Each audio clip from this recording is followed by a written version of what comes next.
Hey, what's up, guys? Welcome back to another episode with me this week. First of all, I'd like to apologize for the last video. I did the recording, I posted it, I went and did showings and stuff, and then I totally didn't even check on it until my niece pointed out that there was no audio in there. So I feel really bad about that. I got my new DJI mic here, so hopefully it'll do better. I did a few sound check. It looks like it was okay. The other week I was doing a few daily journal logs with my daughter, just catching up with her on her school days, and it felt like it was recording perfectly fine. So hopefully this goes through. Again, I'd like to apologize and for anyone who watched it. Don't mean to waste your time with that, but for now on, I will try to play a quick few minutes of the recording before I post it up just to make sure the audio is there or if there's no muffling of the audio. But I had a few of those stinks in the past, so I know it could get annoying for you guys. But for this week, I thought I'd recap that again. What I was trying to say in that video was I've been off and on the last several month and a half with just personal stuff, but really at the end of August, I spent a few days up in Minnesota. I went to a conference. It's called the Hmong Wealth Builders Conference. Last year, I went to one that was more real estate focused and investing focused in Florida. And this year, one of the guys and his wife put up, Tu Feng and Ali Zhang, they put up this conference up in Minnesota. So a couple things. I went there, one, just to reconnect with a lot of the folks that I met last year that I kept in contact with. And then two, just really trying to go in, see what everyone's doing in terms of personal wealth building, business management. This conference was a little bit more different in that it had real estate, it had business owner, it had financial planning, restaurant owners. So, and all of those were Hmong folks. If you guys don't know, my ethnic background is Hmong. And in my state here in the state of Washington, we have a bit of a small population, not big, but majority of that population resides in Minnesota, California, Wisconsin, Michigan. So for me, it was just a personal journey to go and get motivation to see what other Hmong business owners, real estate investors were doing in their part of the world, and really hopefully gain some knowledge in trying to help build my own brand, my own business. So it was a really good event. I think Tu and Ali did a great job bringing the right type of speakers in to talk to the folks. So for today's session, I just wanted to recap a few things that I learned from there. If you've never gone to a conference, whether it's something like this, a self-help conference, or any other conference of this nature, I like to maybe just share my thoughts on how to best get the best out of it.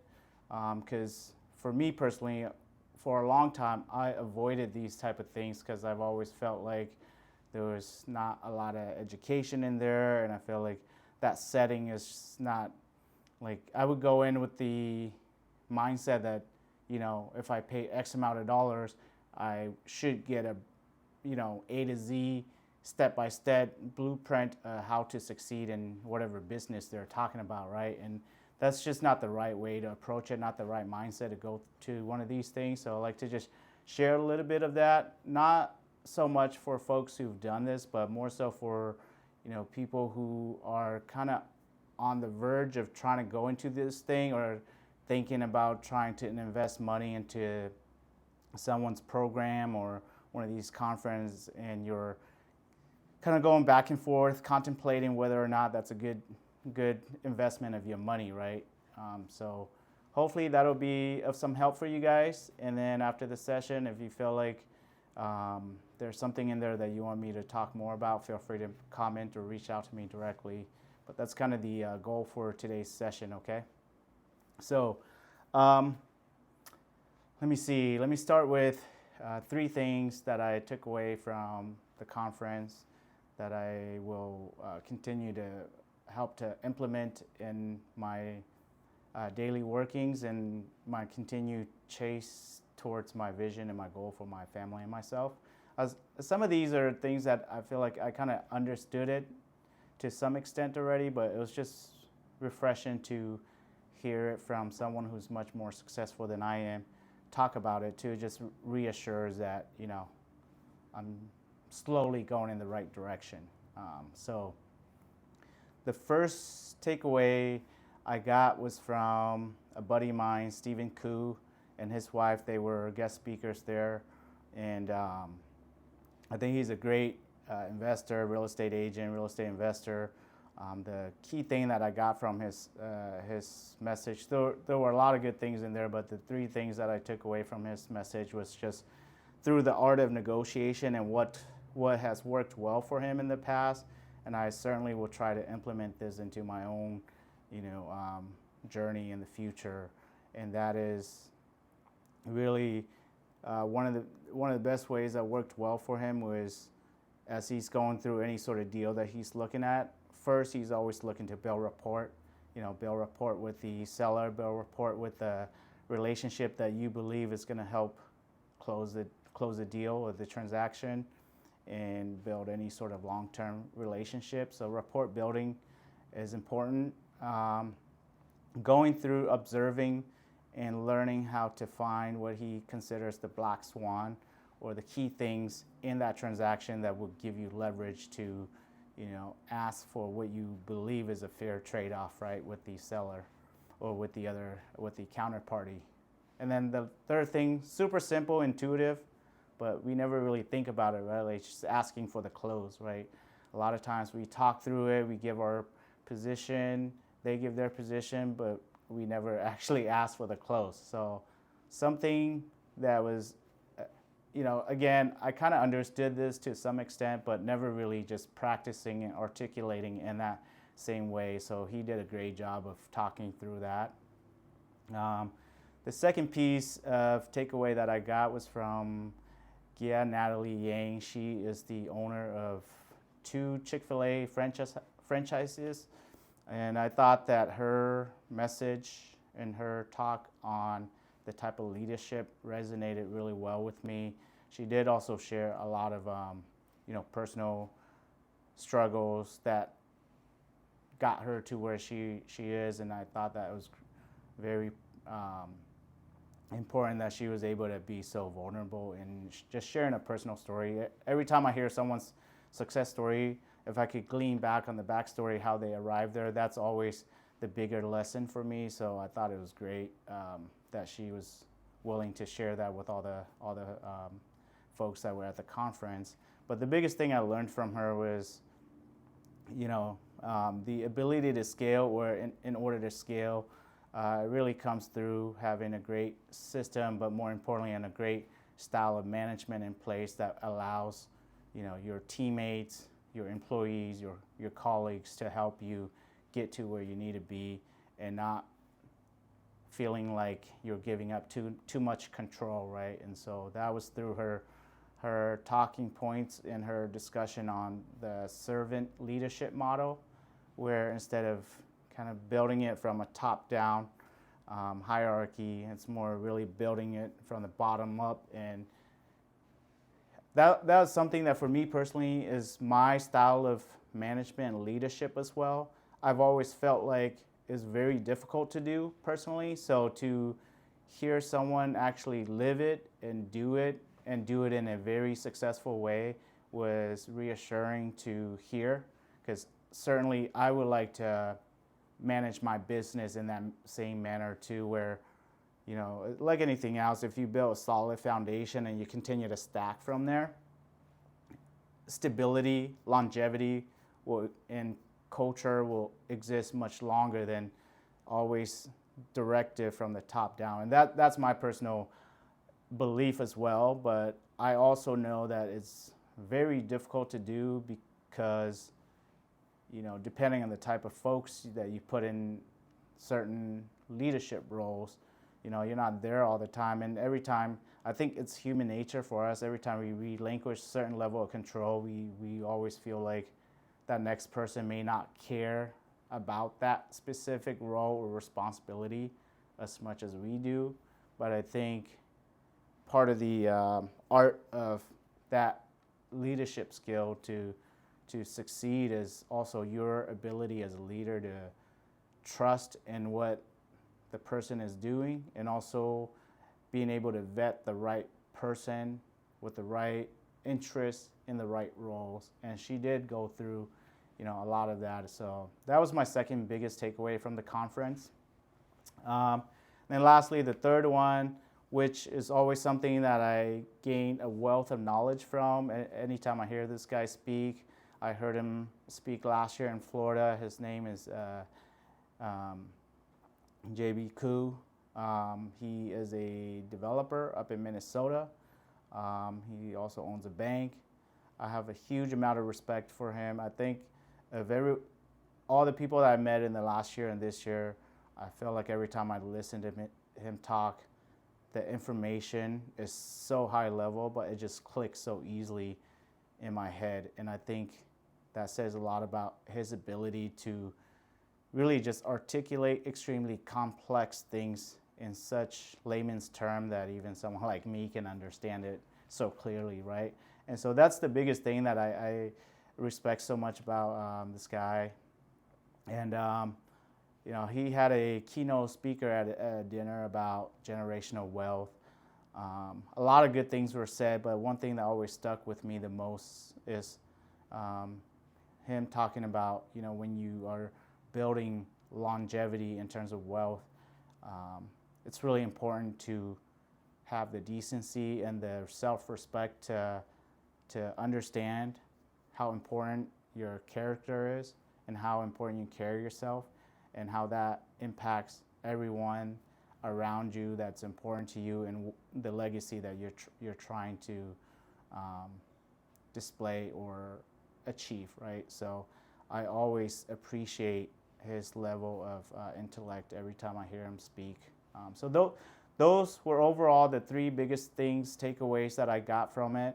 I met a lot of new people that I think some of them were in the last conference too, but I didn't get a chance to meet them.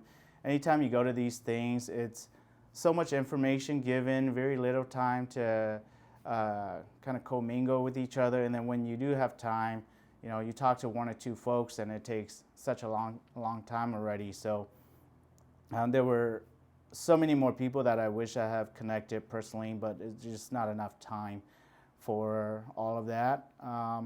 But the other piece I wanted to share about conferences in general is, if you've never gone to one of these things, first of all, for me, I always think it's well worth the $500, $1,000 that you put in for a couple of days. Not so much because I think I'm going to get a whole blueprint of how I should run a successful business from the conference, but it's more so to really understand the mindset behind the decision makings when someone's going through, so much personal struggles or personal things, but still have the willpower to continue to chase and go after their professional dreams and goals and visions, right? And then, more importantly, the connection with the people that attends these things. Just be in a room full of people who have similar visions, mindset, speaking the same language. A lot of times, anytime you do something that's worth sacrificing for, it takes a lot out of you mentally, physically. So it's just good to go there and kind of relax a little bit, be reminded that there's a lot of good people out there that's trying to do the same thing that you're trying to do for yourself and your family. So it's good. It's a good energy booster in a way. So if you've never done it before, when you attend these things, a few recommendations I would say is to go in there with the right mindset and expectation. I certainly would not go in there expecting that I'm going to learn how to be successful after 2 or 3 days with a bunch of folks who have been dedicating and sacrificing for 5, 10, 15, 20 plus years to get to where they're at, right? So just understand that what they're giving you is very high level. If you're interested in it, you still have to go through and do the work, get your hands dirty, roll up your sleeves. There's really just no way no shortcut around that, right? But hopefully the stories that they tell you gives you, flips a light bulb on in your head to go learn and research really what you're interested in, and to see if that's really a strong enough why for you to continue to pursue that dream or that vision of yours. So I would say to go into these things not expecting a A to Z step by step success pamphlet, right? But more so to understand really the sacrifices that one has to make if you're trying to achieve something great. And then two, I feel like I'm not a complete extrovert, but I'm not a complete introvert either. I very much operate off of energy, so I feel like if I meet someone who I can vibe off right away with very positive energy, I can be more of an extrovert. But if I don't get that initial energy exchange, I tend to become an introvert and not say too much. So when you go to these things, at a very minimum, even if you're a true introvert, make a concerted effort to at least connect with, if no one at all, 3 other people other than yourself there. Because you never know who you're going to meet there, what level of success they're at, whether they're at the beginning, in the middle, towards the end of their journey. We just never know, you know. But it's through that intimate connection that you're really going to build those relationships. And the person you're talking to could be the one that fuels and jumpstarts or gives you that motivation to continue to chase your dream and vision, you know. So if you're going to pay $500, $1,000, however many dollars that you pay to go to these things, don't go there just to listen and not participate. You have to force yourself to participate to get something out of it. That's the whole reason why you pay to go in the first place, right? And then lastly, I would say, of course, have a little bit of doubt going into any of these things, but don't go in with such a negative mindset that you feel like anything anyone says is gonna be a complete scam or something. If you already go into one of these conferences with that mindset in mind and just waiting to call out the minor mistakes or the mistakes of someone's speech, or trying to call out or someone that's there to try to help those around you, I think it's a lot better if you don't waste your money there, because there's no value and benefit of you going in there with such a negative mindset. So if you're serious about going into these things and you think it's going to help propel you to the next level in your personal journey, have an open mind, have a positive mind, and don't go in there with such negativity, right? Because at the end of the day, like, if you go in there with negativity, regardless of your negative or positive, you've already paid for the fees. So it's just no reason for you to go in there with such negativity. So those would be my three points to consider. If you've never done something like this and you've always thought about going, but you feel like it's going to be a waste of money, it is what you make of it. So if you go in there thinking it's a waste of money, it's going to be a waste of money. But if you go in there with intention and with a open mind to learn and to glean from what the speakers are willing to share, I think you're going to get a lot of value out of it. So again, I apologize for last week or 2 weeks ago that the video did not have any audio. Hopefully this comes through a lot better. I will test run maybe a minute or two of the intro, but then I will upload it for Thursday the 21st. Thank you guys for tuning in. Remember to like, subscribe, or share with any of your friends and family if you found any value in these videos. And then let me know if there's any other topics that you guys like me to talk about, okay? You guys take care. Bye-bye.